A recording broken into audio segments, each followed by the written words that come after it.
Quando comecei a estudar história, meu pai dizia: você não viveu a época, não pode falar sobre isso. E eu ponderava dizendo: pai, mas o professor de história não viveu na Grécia Antiga. Como é que ele vai falar então? Quando que eu poderia começar a falar sobre a época que eu nasci, o que eu vivi? Depois de uma aula de História do Brasil Republicano, lá na minha universidade, eu falava um assunto trivial sobre o início dos anos 80, na fase final da ditadura, e uma aluna disse: professor, antigamente era assim? Aí eu disse que antigamente, para professor de História, Grécia e Roma. Porque os anos 80 foi dias atrás. Os anos 60, para alguns aqui, foi ontem.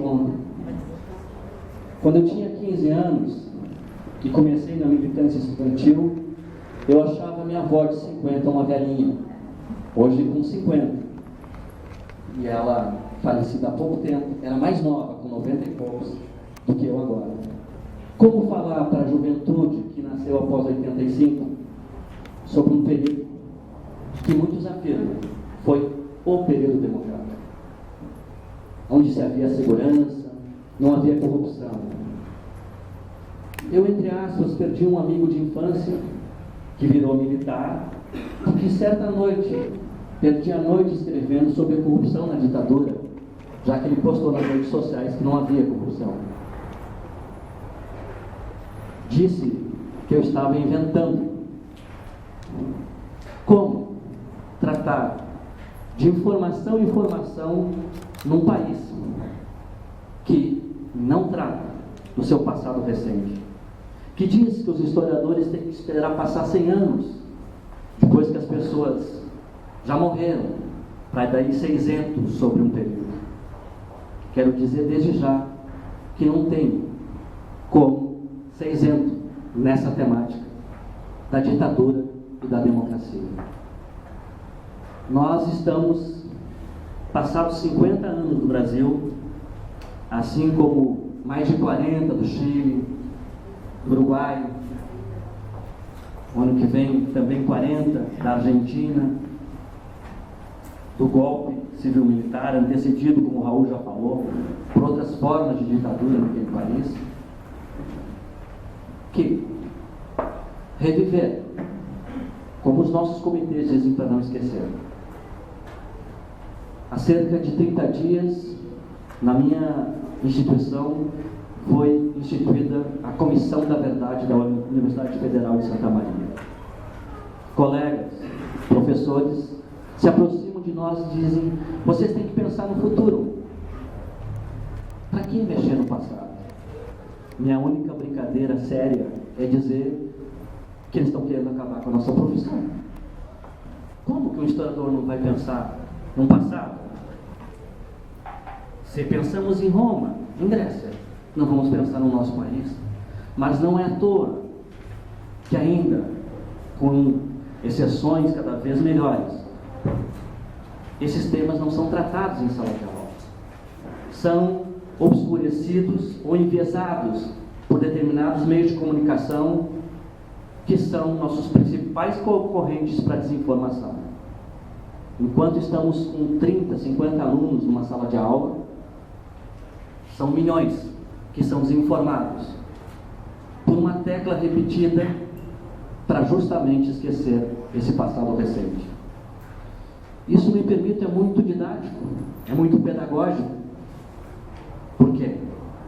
Porque se não conhecermos e esquecermos, logo adiante, como o fascismo, que come as sopas pelas bordas e vai instituindo um pensamento conservador, ataque aos direitos ainda tão limitados, sejam eles dos trabalhadores sociais, aos direitos da minoria, ao pensar a diversidade. Cada vez que vivemos crises, inclusive com as políticas econômicas de agora, como nós estamos vendo, saem das redes obscuras ou das redes sociais para as ruas defender um passado que muitos de nós não queremos que volte. O nosso país precisa muito ainda para consolidar e avançar na democracia. A democracia não é só a limitação do poder votar. A democracia não pode se restringir ao espaço da política. A democracia, ela só avança se ela for também social, se ela for econômica. Mas a democracia política, ela é essencial para que podemos ter e dar vozes. Por isso que, para quem pesquisa a ditadura, seja em Santa Maria, na região central, no Rio Grande do Sul e no Brasil, uma noite como essa é esplendorosa. Eu não sabia que este militante saiu dessa terra. A primeira vez que eu fui a São Cepé conhecer o túmulo de Simão Cunha Brum, que até hoje espera o seu corpo, eu comecei a entender, nunca senti, mas entender o que é a dor de uma mãe que, mesmo não tendo a opção política do seu filho, dos seus irmãos, querem trazer de volta aquele corpo para ter a certeza. Em 2012, depois do Major Curió, que atuou aqui em Ronda Alta contra o Sem Terra no início dos anos 80 e que reprimiu no Araguaia, disse que Simão Cunha Brum foi executado, a família pediu, por favor, para onde foi o corpo. E até hoje, esse major, que dá nome a uma cidade no interior de Tocantins, apenas disse que ele foi executado. Quando eu escrevi uma pequena carta, um artigo do seu irmão, que saiu num jornal lá de Santa Maria, militares da cidade disseram para mim, por carta, porque eu não conhecia, que estavam questionando o tipo de ensino de história que a nossa instituição estava dando. Como agora eu vejo aqueles que dizem que todo professor de história é um professor, por quase natureza, um subversivo. No meu departamento, eu queria conhecer os meus colegas clandestinos, que pensam como eu, porque não se expressam dessa forma. Se expressar por esse passado foi descobrir que esses militares de Santa Maria, eles são linha de frente para atacar qualquer manifestação na minha cidade sobre qualquer questão que se refira ao período de 64 a 85. Esses militares são ligados, por fim, a um deputado, o mais votado do Rio de Janeiro, chamado Jair Bolsonaro. O maior contingente militar do Brasil, que está hoje, o segundo maior que está hoje em Santa Maria, elegeu um vereador em nome da família militar. E nós somos atacados como se atacássemos os militares enquanto conjunto. Eu preciso dizer em sala de aula que muitos dos que resistiram, seja no exército, seja na brigada militar, foram também militares, sofreram a repressão. Não se trata aqui de voltar a um passado, inclusive para condenar apenas uma instituição que estava na linha de frente e se obscurecer. Me permito aqui, quem fez ascender Hitler ao poder foi a Lufthansa, a Bayer, a Volkswagen, os mesmos que no Brasil financiaram a construção do golpe de 64.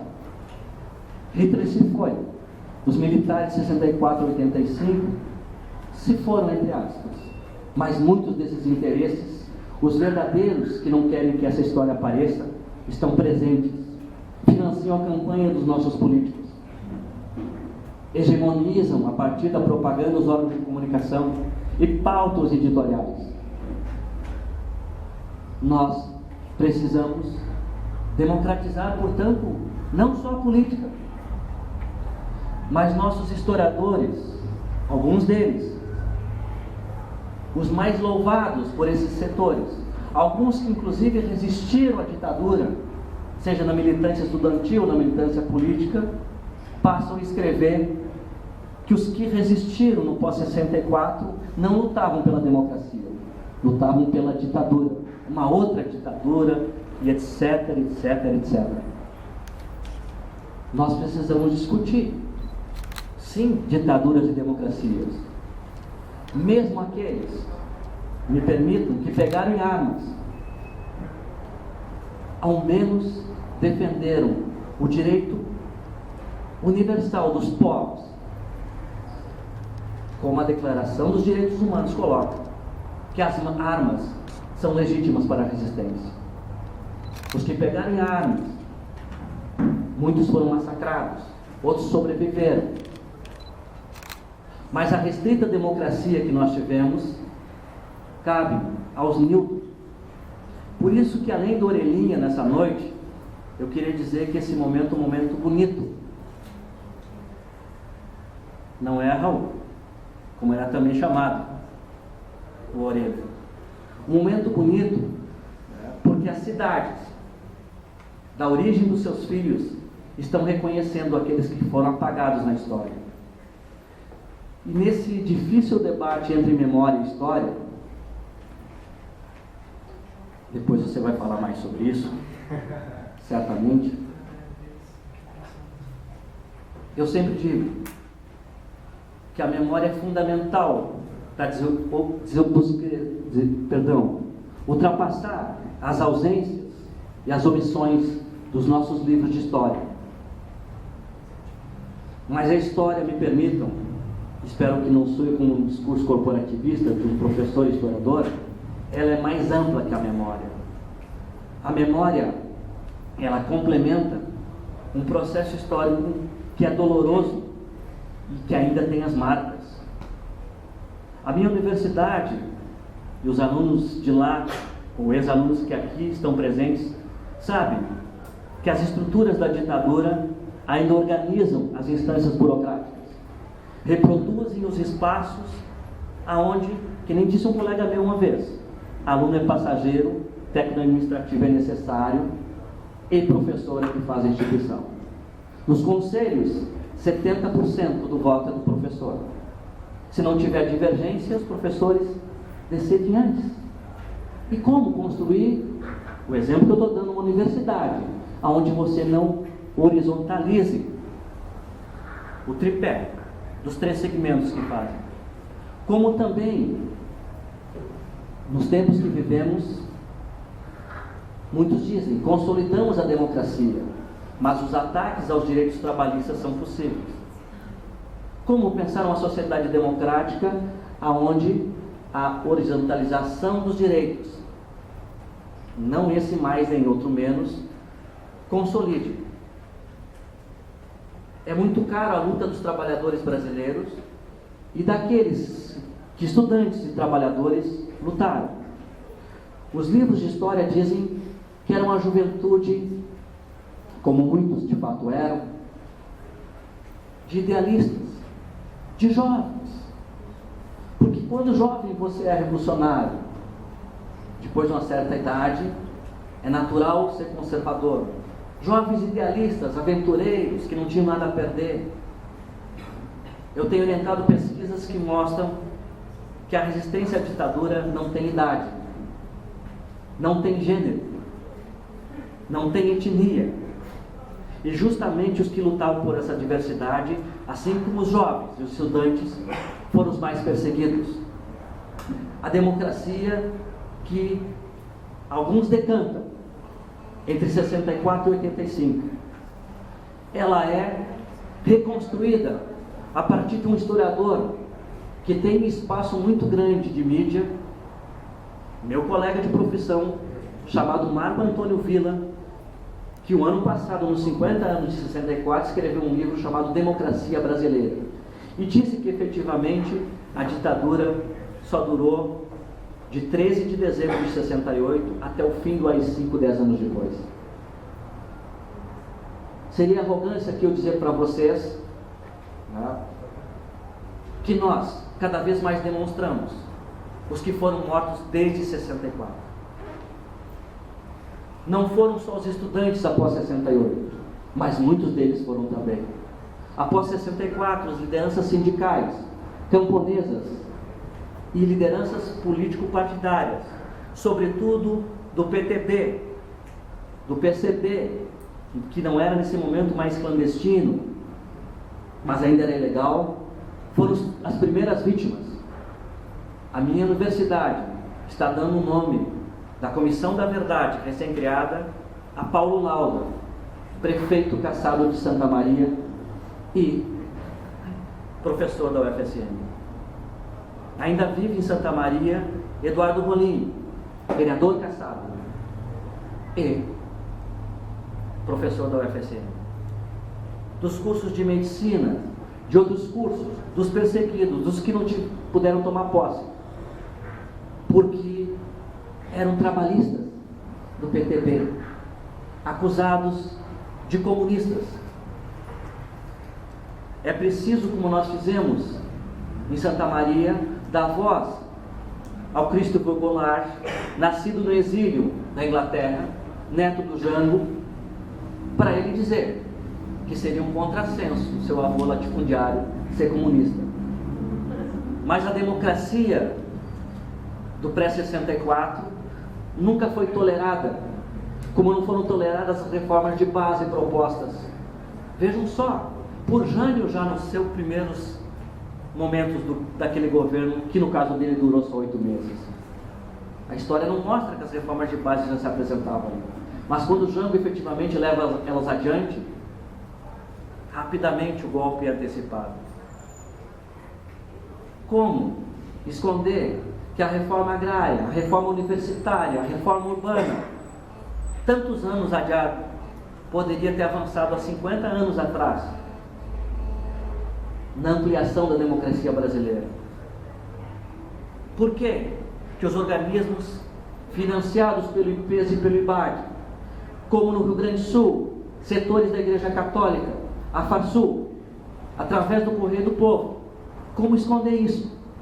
Financiaram a construção para colocar lá em Santa Maria, no comando militar da região, o major Olímpio Mourão Filho, o mesmo major que era capitão em 1900, coronel, perdão, capitão em 37, que foi o divulgador dentro da Ação Integralista Brasileira de uma redação feita por um aluno integralista num curso de formação e que veio a ser o Plano COIN, o mesmo que justificou o golpe do Estado Novo, acusando que o Brasil estava no período de comunismo anos antes. Então, esses fantasmas, como esses que marcham agora, muito vivos, nas ruas do nosso país pedindo a volta à ditadura, precisam, não só em nome da memória, em nome da história, serem contraditos, não torturados, não desaparecidos, mas questionados. Me entristece um jovem com 18 anos pedindo a volta de um tempo que eu, de forma romântica, quando comecei como militante estudantil em 1971, achava, naquele momento, que não tinha mais graça.